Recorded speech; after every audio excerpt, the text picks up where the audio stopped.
Well, hello and welcome. You're watching Cricket Carnival T20 on NewsX. I'm Uday Pratap Singh. We've got a power-packed show lined up for you. We'll, of course, be talking about the game tonight between the RCB and Kings XI Punjab. It's a must-win game for Punjab if they want to keep their qualification hopes alive. And RCB, of course, is playing to ensure that they don't finish bottom of the table. So a lot to play for both the sides. We'll be talking about that. We'll also be, of course, discussing the fallout of last night's game. Delhi Daredevils spectacular showing. Rishabh Pant and Sanju Samson starred as they, of course, lifted Delhi to a convincing win.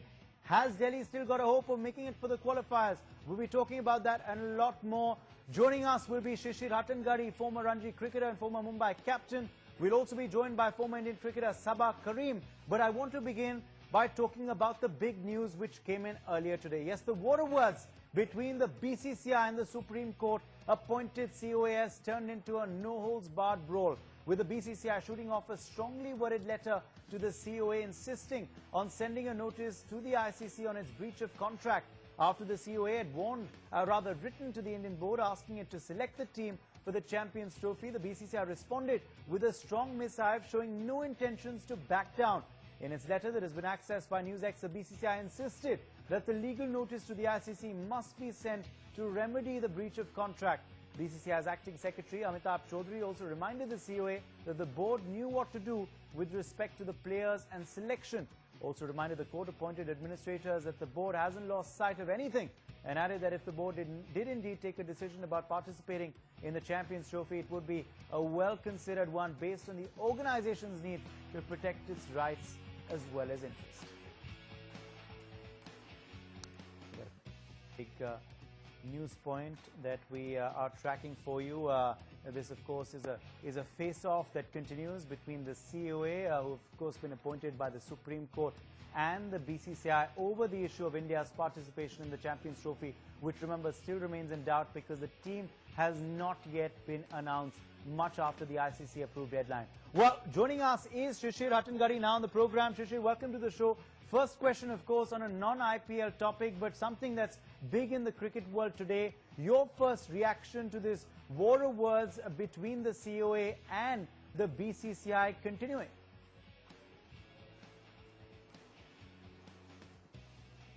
Yeah, and I see it the way it's panning out, that it's going to continue for a while.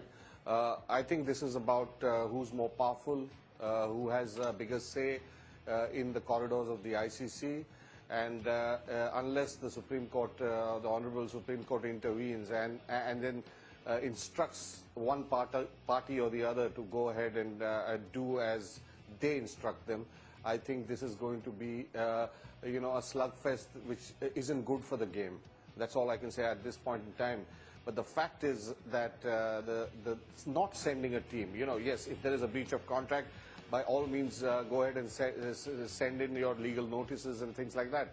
But to isolate yourselves from the game of cricket, from international cricket, by not sending a team would be unfair on Indian cricket and also the players, because it'll then turn into a battle of egos, a battle between countries, cricket administrators, and then you will find yourself slowly being isolated. So while if you have reason to go in for the legal notice for breach of contract, that's fine, but don't allow cricket to suffer, is all I can say. No, that's a valid point indeed that you're making. Cricket shouldn't suffer at the end of the day.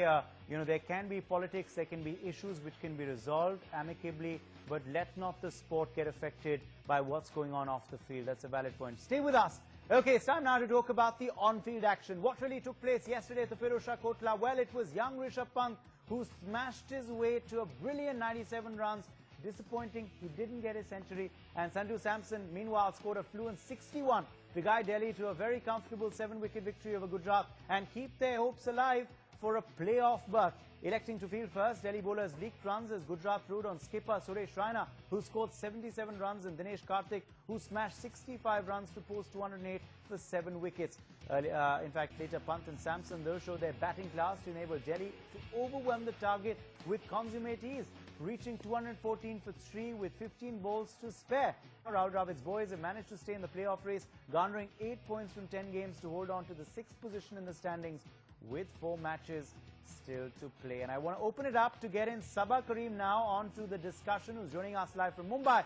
Sabah, do you think Delhi still have a chance to qualify for the playoffs after the stunning win against Gujarat last night? It is possible, but for that to happen, Delhi need to play out of the skin. It is not going to be an easy endeavour for them. It is going to be an arduous task. They need to take game by game. They still need to win all the encounters to think of qualifying for the playoffs. But at this point of time, the way Delhi is playing, the way they are putting up a show, I see a fearless streak in them, and that is a potentially very dangerous sign for their opposition. And it is a very healthy sign for Delhi. So yes, I do believe that it can happen. It happened last season with RCB. So why not with Daredevils? They do have the right kind of team management at this stage.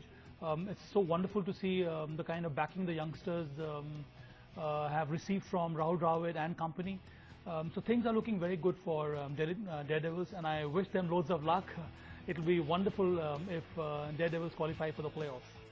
You know, Shishir, the IPL and of course T20 cricket is full of twists and turns. So could this be the twist that Delhi was looking for? Could they mount a comeback and possibly make it to the playoffs after all?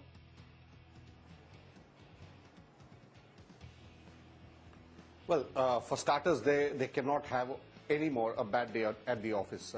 That's a given. Because one bad day at the office and they're done, and they're DD, they're done and dusted.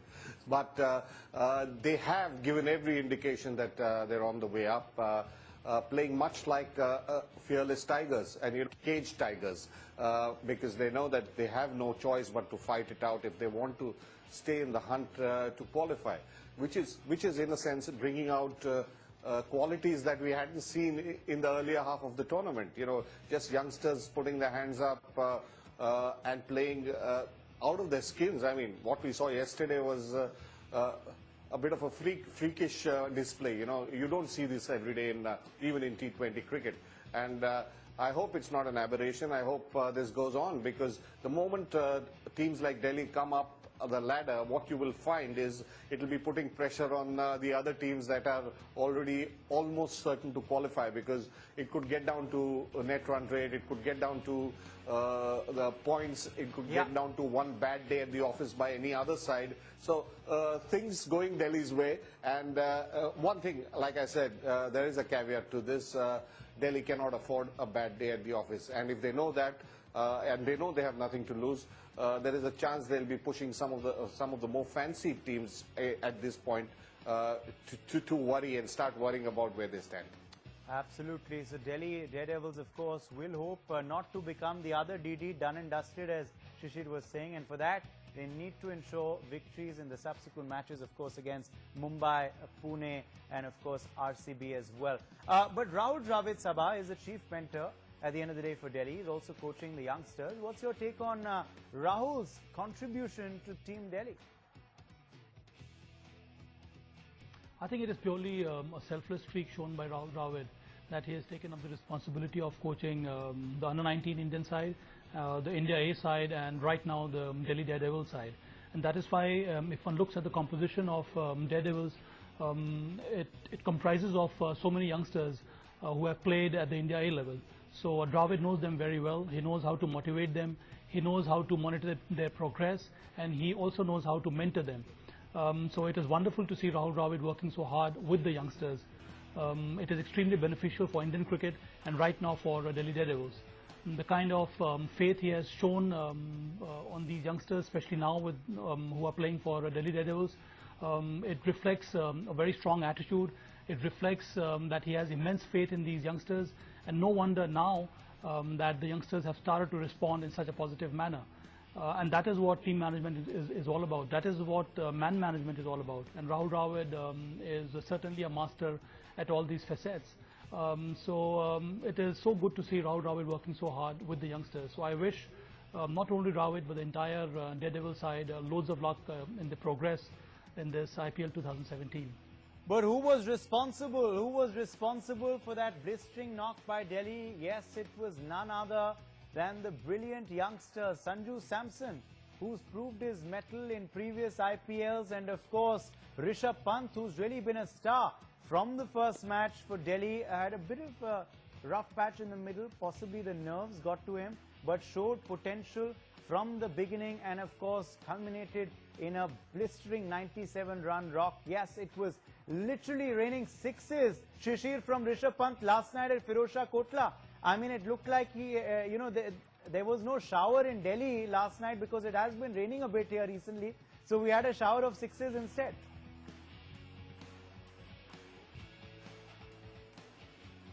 Yes, I mean, it was a privilege and an honor to see a young kid, play the way he did.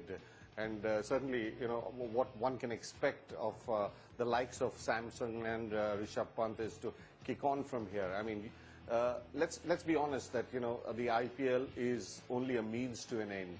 The end being, of course, how well you do for India.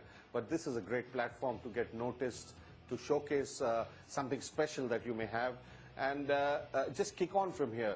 I haven't seen a young player dominate as much as these two boys have done in the innings that they've showcased their talent, and that is something I think everyone who's watching the IPL is very excited about, because as they say, the old order changeth, yielding place to new, and from time to time you get young players who excite you, and when they excite you because of the approach to batsmanship or bowling, it gives you hope that this is something you'd like to see dominate Indian cricket and international cricket for the next decade or so. Maybe when we are sitting on our couches with our feet up, we'll see some of these young players turn up for India and deliver the way they are doing in the IPL, which is something that is refreshing, because when young talent comes through, and yesterday, I'm not worried about the 100 really. The 97 was good enough, and the way he approached it was fantastic. So just hoping that this goes on. This is not just the start; it's the beginning of a start. It's the beginning of a start, says Shishir. Sabah, what did you think of the brilliant knock yesterday by Pant and Samson? Sachin Tendulkar also, in fact, coming out and calling it the best innings that he's seen in the IPL. I'm sure Rishabh Pant must be in forget cloud 9, cloud 18 after that comment by Sachin on Twitter. But what did you think of the blistering knocks yesterday by the two? To see these two youngsters in action reminded me of a perfect blend of power and elegance. On one hand, you had Sanju Samson, at ease, effortless shots he played, he executed. And then on the other hand, you had Rishabh Pant, who batted in such a belligerent manner. It was only about power, it was only about playing attacking shots. But both of them suited Delhi Daredevils wonderfully well, and they served the purpose. I think Delhi Daredevils had to put up a strong fight, they had to chase such a big score, and they were able to do it because of the exploits of both these two youngsters. So it's such a heartening sight to see both Sanju Samson and Rishabh Pant display the kind of form they have shown so far in this IPL 2017. In my mind, I think the innings that Ben Stokes played in the game against, I think it was Gujarat, so I would put that a little bit higher than this one, because it was under pressure. Pune Supergiant had lost, I think, 3 quick wickets, and from there Ben Stokes had to build an innings, consolidate, and then to finish the game in such a wonderful manner, in such a great style, was exhilarating to watch. So I would rate Ben Stokes' inning higher, just a wee bit higher than Rishabh Pant. No, that's a valid point indeed that you're making, of course, there, Sabah. And at the end of the day, these are youngsters who are shining, because isn't the IPL all about that? Putting the spotlight on them and giving them the chance to play with experienced players, and of course come out then with the perfect blend on the field. But yes, time to talk now very quickly about the emerging stars. Who are so far the emerging stars of IPL 2017? Remember, the season hasn't finished, but who are shining bright so far? Well, let's start off by talking about the 26-year-old Rahul Tripathi. Well, remember, he plays first-class cricket from Maharashtra. He was bought by the Pune team for his base price of 10 lakh rupees. He's been proving his mettle, certainly. Another one, Basil Thampi, made his first-class debut for Kerala in 2014-2015 Ranji Trophy, and he was also bought by the Gujarat team for 85 lakh rupees. So nothing too expensive. You buy the Gujarat team for 85 lakh rupees. So nothing too expensive.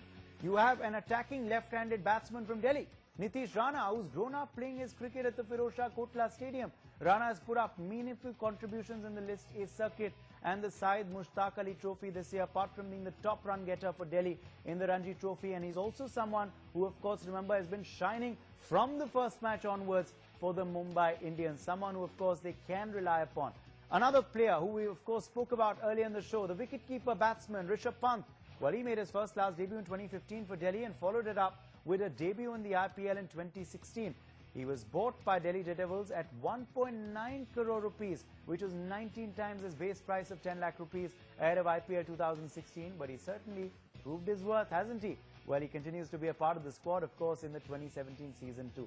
Another player who, of course, we saw shining in Delhi earlier this week, fast bowler Mohammad Siraj, fetched a whopping 2.6 crore rupees, more than 10 times his base price of 20 lakh rupees in the 2017 IPL auction. He, of course, plays for Hyderabad. He's the son of an auto rickshaw driver. Siraj certainly impressing one and all in the Ranji Trophy to help Hyderabad qualify for the knockouts after 5 years by taking 41 wickets in 9 matches. His 9 wickets in the quarterfinals also, of course, helped his team considerably. So I want to go straight across to Sabah Karim first. Sabah, according to you, which of these players is the big star? I know it's tough picking one, but who, according to you, has really been the best emerging youngster of IPL 2017? Well, it is difficult at this stage to pick one youngster as the emerging player of IPL 2017 because all of them have done so well.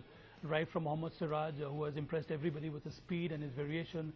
Then you have Basil Thampi, who has shown exemplary courage by bowling in those death overs, plus the kind of Yorkers he has bowled with deadly accuracy.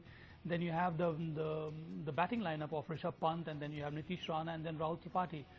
So all these 4 or 5 youngsters have extremely shown positive intent in the way they have performed this season. So very happy to see these 4 or 5 youngsters do very well for the respective franchisees. But if I have to name one, I think I will pick Rahul Tripathi because he's an uncapped player. One has not even heard of him. He has hardly played first-class matches. And for him to come out and open the innings for Pune Supergiant and show the kind of talent which he has displayed so far has been incredible. So very impressed by the kind of batting skills which Rahul Tripathi has shown. It reflects a very strong temperament and then the right kind of technique because he has handled the pace bowling attack quite well, and even against spinner, especially against Kuldeep Nair in the last game, the way he was able to hit those huge sixes was a great sight. So yeah, I think all these 4 or 5 youngsters have done very well. Okay, Shishir, according to you, who's been the emerging star of 2017? I know it's tough, as Sabah was saying, to pinpoint someone already, given the fact that the season hasn't even really reached its, its penultimate stage just yet. But who really has been showing great potential for you?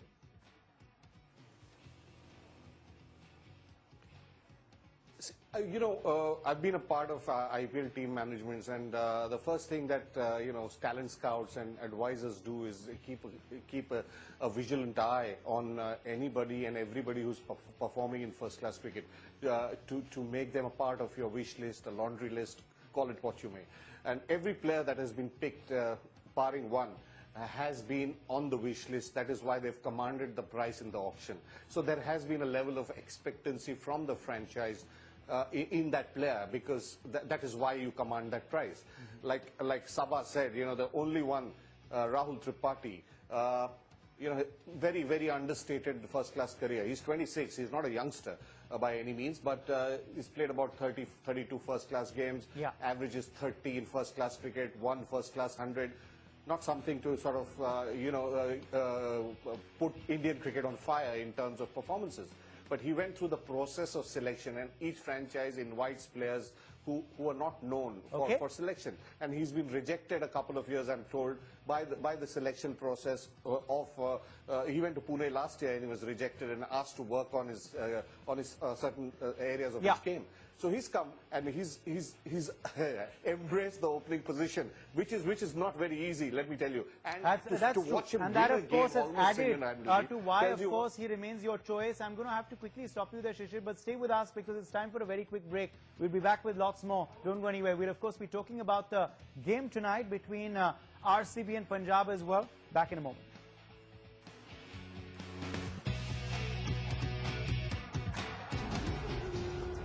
It's a good delivery, full of legs.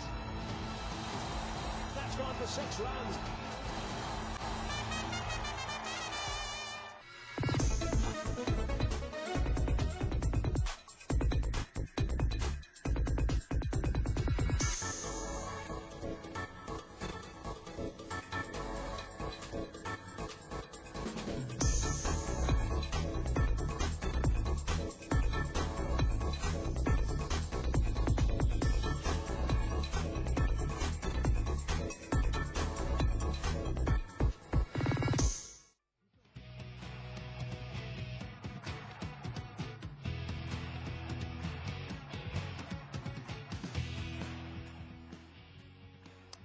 Welcome back from the break. You're watching Cricket Carnival T20. I'm Uday Pratap Singh. Time now to talk about match number 43, which is to be played in the Chinnaswamy Stadium in Bangalore, where the hosts will face Virat Kohli-led team Bangalore. Bangalore are struggling in this season's IPL from the starting itself, despite having such dynamic batting lineup. The team is currently at the bottommost position on the points table with 8 defeats out of all the 11 matches they have played so far. The team will either be only playing for pride with an aim to finish on a winning note in their remaining matches. On the other side, with 8 points from 9 games, Punjab are placed 5th on the IPL points table, and with RCB's morale at its lowest, this is the best chance for Kings XI Punjab to register another face-out win in order to remain in contention. So, of course, it is a do-or-die match for Punjab, and I want to go straight across to Shishir Nattangadi if I can. Shishir, before we get into you know how important this game is for Punjab, a quick news point coming in is that the RCB have Watson elected to field. Your first comment.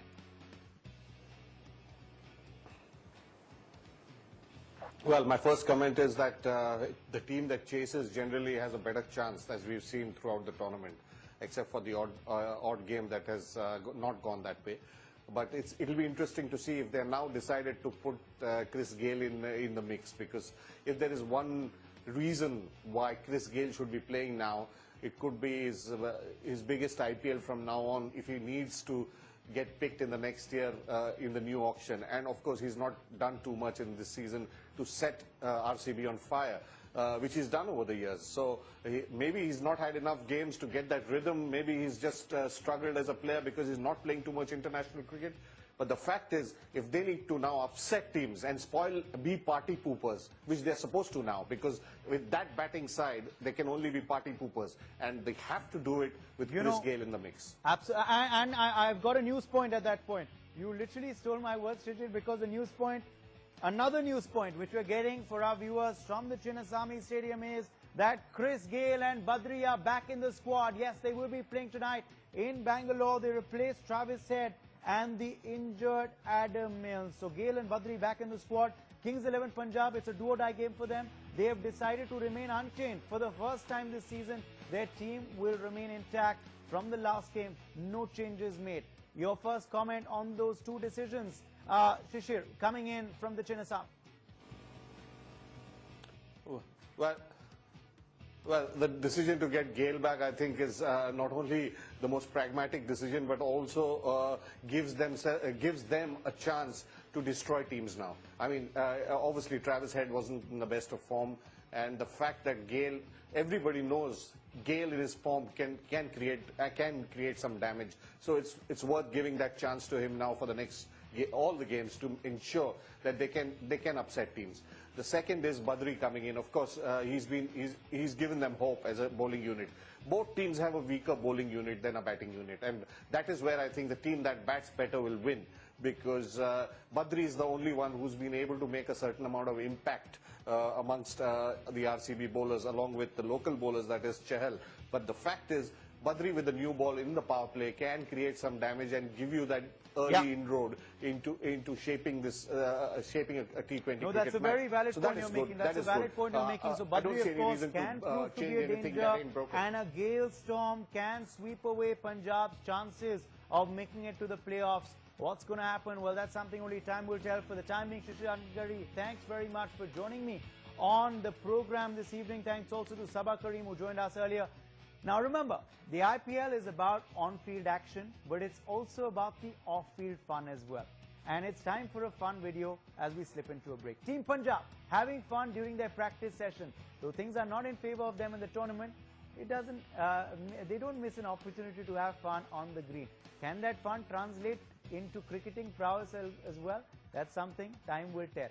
We'll slip into a break with this. Enjoy.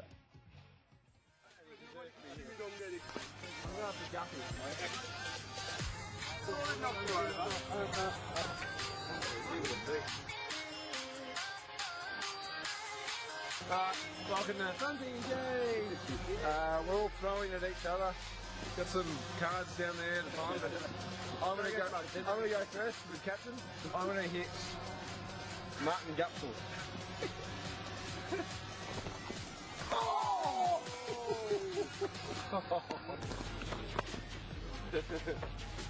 Just stuck at this game. Oh, gentle. You know what? You genuinely can't see. Good delivery, full of legs. That's gone for 6 runs.